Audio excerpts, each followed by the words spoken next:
Hi, English 150 and 160 students.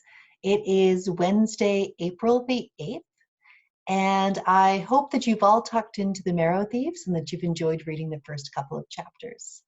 So today's going to be a pretty short lecture, and I know I say that every time, but I mean it this time. It's going to be a pretty short lecture, taking us into chapter 3 and 4 specifically. So the exposition of this story gave us some really great background, introducing us to not only to the protagonist Frenchie, but also the world in which he found himself, a little bit of his historical context of his relationship with his family, and how he ended up being on his own. As we've talked about, the exposition is the information that the author gives to us when we throw open the curtain and we can see what's happening on their stage. So Frenchie has begun.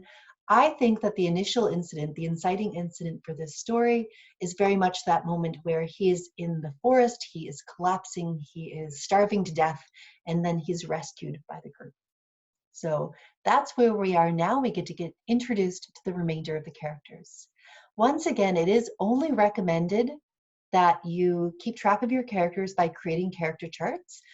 I'm not going to mark it, but you definitely keep track of these characters because they are individualized, they all have a specific purpose, and we want to keep track of them and their individual narrative arcs. They come in and out quite a bit, and so you don't want to have to go back at the end of the book and try to keep tabs on them and go back and reassemble that information. Okay, so today we are going to be talking about verisimilitude, which is one of my favorite words, and it makes you look super smart when you can use it, and even more smart if you can smell it or spell it correctly. So here we go. Let's jump into verisimilitude with a quick screen share. Everything that you're seeing right now on the screen in front of you is attached to this email where you found this link to my YouTube videos. This is assignment number 4. So if you are not up to date, you've probably heard from me. Please try to keep on top of your assignments. Okay, assignment number 4, I recommended that you have finished by Monday, April the 13th. Honestly, I recommend you have it done today. I mean, just get it done because we're going to be moving through this book at a reasonable speed. But anything after Monday, and you're really at risk of falling behind. So let's talk a little bit about verisimilitude. I'm just going to straight up read to you from this handout, which I know is just your favorite thing in the whole world. But as the article that we read last time from Harvard Writing Center says, it's easier to retain and to be able to really dissect the information that we're given when you hear it out loud and when you read it out loud yourself. So here we go. It's not just for kids, read out loud. So verisimilitude. Even writers of science fiction and fantasy have to make the characters, setting, and situations in their stories believable. The fictional worlds they create must be plausible. People in a story may be living thousands of years in the future and in a distant galaxy, yet they still must act like people. And we've talked about the idea of verisimilitude in the past, about how a story needs to have a sense of truthfulness, even in the most absurd and fantastic situations. Writers strive to give their readers that feeling of truth in which they write, that sense that, yes, this is something someone would do in that situation, if they want their readers to accept the fictional worlds they create. And that feeling of truth or plausibility is called verisimilitude. So there we go. Here is a straight up definition for you one more time. In a literary work, verisimilitude is the likeness to the truth, such as the resemblance of a fictitious work to a real event. And so, again, even in a science fiction or fantasy novel, it should be something that's somewhat familiar to the readers, even if it's a far-fetched one. Verisimilitude ensures that even a fantasy must be rooted in reality, which means the events should be plausible to the extent that readers consider them credible enough to be able to relate to them somehow, to their own experiences of real life. So I'm sure that you've all heard the idiom, you're an idiom, no, you've heard the idiom or the expression, suspend your disbelief, or suspension of disbelief. So that particular idiom or that turn of phrase was created by one of my favorite poets of all time, Samuel Coleridge. So here we go. The theory of verisimilitude leads to the idea of suspension of disbelief, or willing suspension of disbelief. And that was a term coined in 1817, so all the way back in Shakespeare's time, by Samuel Taylor Coleridge. Fantastically interesting person. He was of the opinion that if a writer was able to fill his work with, quote, a human interest and a semblance of truth, the readers would willingly suspend or delay their judgment in relation to the doubtfulness of a narrator. So they would put away their doubts, even if it seemed extreme, because there's a humanness or there's a truthfulness to it that they can recognize in the writing. So in a thing that he wrote, in the thing that Coleridge wrote called the Biographia Literaria, here's what he said. This is a dense piece of writing. I'm going to go through it pretty slowly. One thing that you should know before we read this quote is that Samuel Coleridge was best friends with another one of my favorite poets, by a guy by the name of William Wordsworth. William Wordsworth. If you were in my class 150 last semester, you'll remember the poem Daffodils we read. It's a Wordsworth poem. I also want to point out to you that because I've taken a really large quote from another piece of writing and used it in my own handout here, I've done something called a block quotation. So notice how everything's lined up right here, and then I've given a really long quote. When I give a long quote, I can't just include it in my own paragraph. If it's 4 lines or more, you should shove it over with a tab, and that's an offset block quotation. Just one of the rules of writing about literature. Okay, here we go. Here's what Coleridge had to say about verisimilitude. I'm going to move my face further up there. Coleridge said, "It was agreed that my endeavors should be directed to persons and characters supernatural, or at least romantic, yet so as to transfer from our inward nature a human interest and a semblance of truth sufficient to procure for these shadows of imagination that willing suspension of disbelief for the moment, which constitutes poetic faith." That's dense stuff. Let's try to take that apart.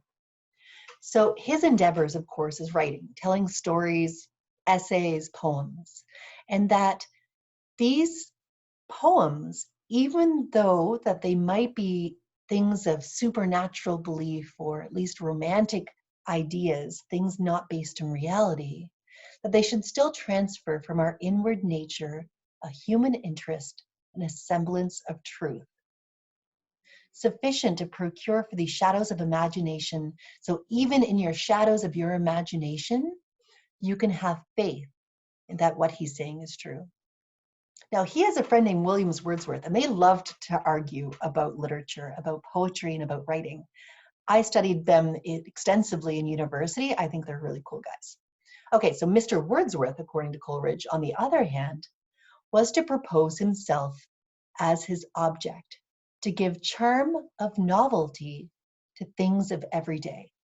So unlike Wordsworth, who liked to take crazy situations and make them seem normal, Wordsworth used to take normal things and try to make them seem more exciting. He used to try to say, oh, walking by a field of daffodils could be this life-changing moment that when in these moments of pensiveness and of depression, you can turn to. So something as simple as looking at a flower becomes extraordinary. So Mr. Wordsworth, on the other hand, was to propose to himself as his object to give the charm of novelty to things of every day, and to excite a feeling analogous to the supernatural by waking the mind's attention from the lethargy of custom. So taking the things that are normal and makes our brains kind of lethargic and slow, and directs it to the loveliness and the wonders of the world before us. I think this is fascinating. Hopefully you're in it.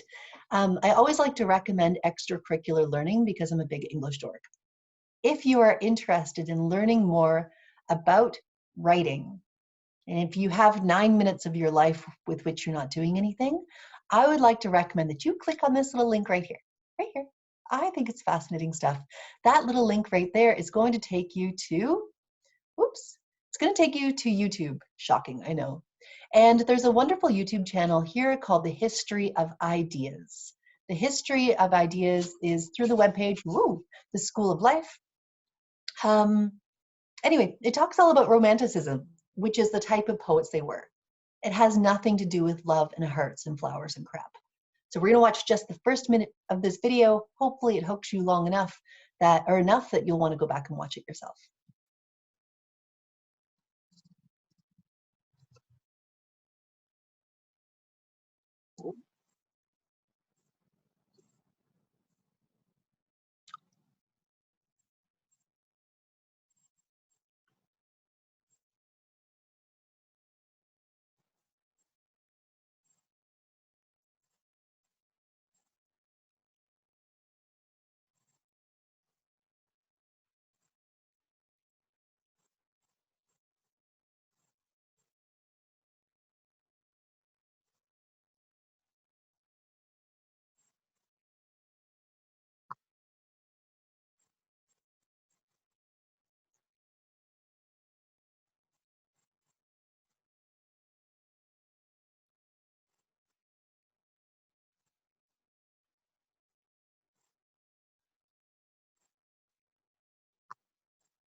I'm going to leave you on that cliffhanger. I think it's super interesting. Click on this, give yourself 9 minutes and 43 seconds to just learn a little bit more about Romanticism. If learning about things like societal movements and philosophy is of interest to you, yeah, go give that a click.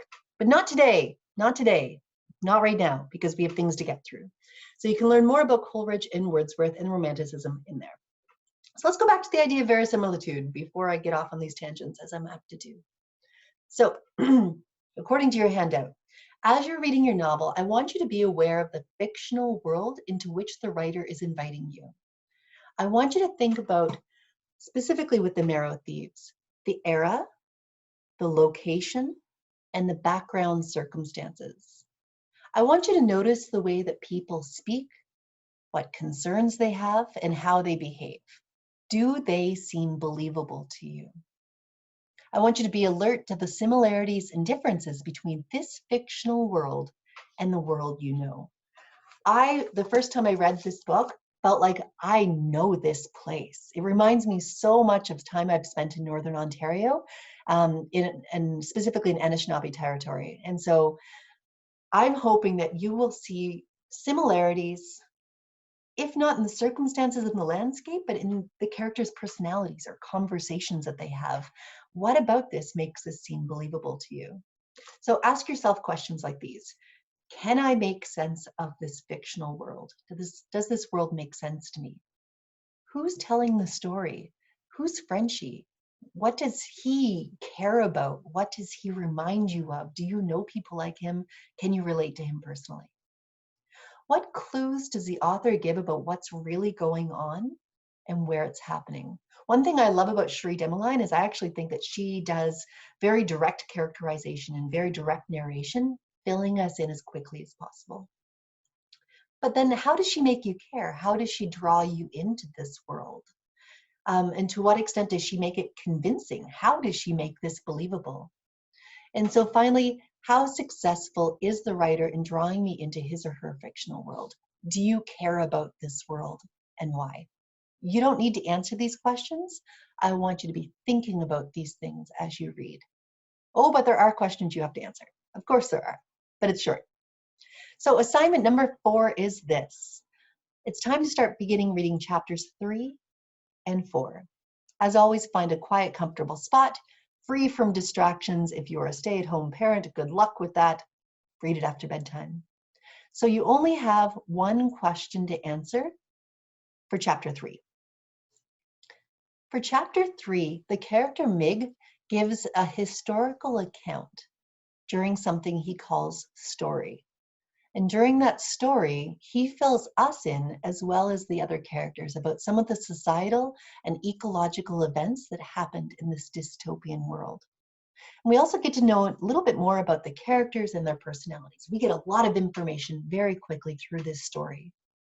So in your opinion, based on what you read in chapter 3, does this novel, does this chapter so far contain verisimilitude? What about the characters, the settings, or the situation so far make this story feel believable? Yeah. Does this feel like a plausible story? Does it feel like it could really happen?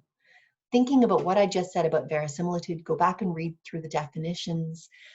Write just a few sentences. It doesn't have to be long.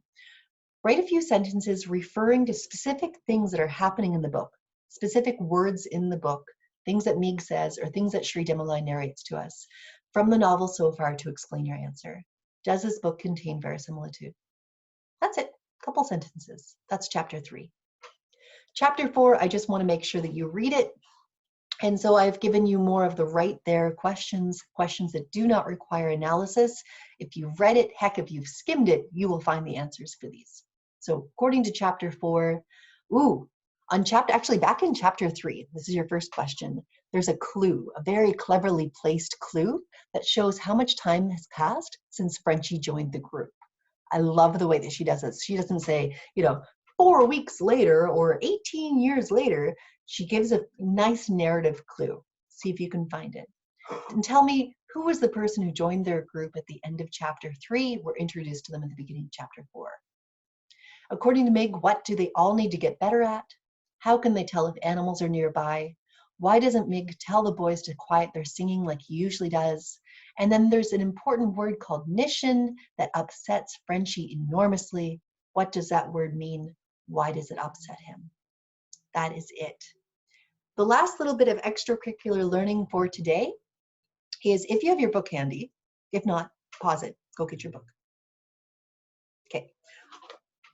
On page 33, there's a really interesting quote that I found that reminds me of something, and I just want to share it with you. Okay. Sorry, guys. Here we go. On page 33 in the second paragraph, Meg pokes the fire. He says, "We've survived this before, we will survive it again." And that quote really stood out to me today. I think because I couldn't sleep this morning, I was up way too early and I was reading the Globe and Mail, and there was an article that was shared through social media from the Globe and Mail that made me connect with that quote. Here's your extracurricular learning for today. I don't know if you know the name Margaret Atwood, but you probably know the television series A Handmaid's Tale.